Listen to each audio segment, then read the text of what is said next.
Hey, I'm Mikael Nascimento from Pitchside, US, from Brazil. Wanted to ask both of you, really, what are some qualities that you think coaches nowadays need to have to succeed that maybe 10, 15 years ago wasn't really thought about that much?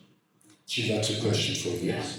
Well, certainly now, the coach is not only just to manage the players on the pitch, but you're dealing with agents, you're dealing with other, the outside world, the social media. I mean, there's so much more of a lens, I think, on the players nowadays that you have to think about those things. Everything from creating your bubble internally to, helping the players understand, maybe stay off their social media, those types of things. But then I also think in terms of, managing it, now you don't get a whole lot of prep time with your team. So the work that you do, the layering in you've done over the past 6 to 8 months becomes critical. You can't just suddenly show up at a World Cup and play a different system. You've got to have that layered in. You have to make sure you've built those relationships. One of the things that was really important for me is that my back line and my goalkeeper had minutes together before you get into a World Cup. So I think layering in your expectations in terms of how you want to play, your principles of the game, you have such a limited time to do that. And remember, everybody has to reset. You might be playing man-to-man in your club environment, and now suddenly you're playing zone or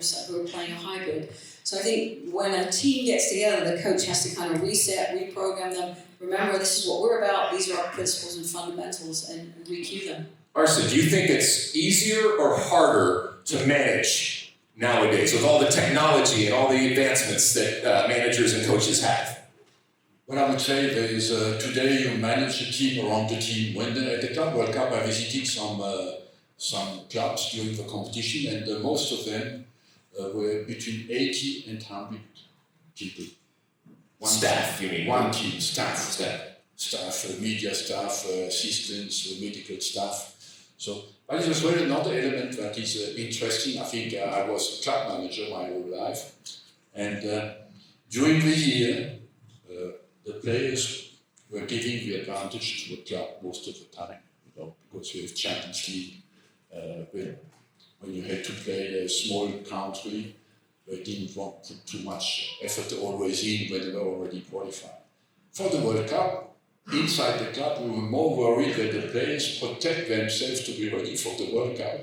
So the priorities become a little bit different, because that's ultimate competition where everybody wants to play.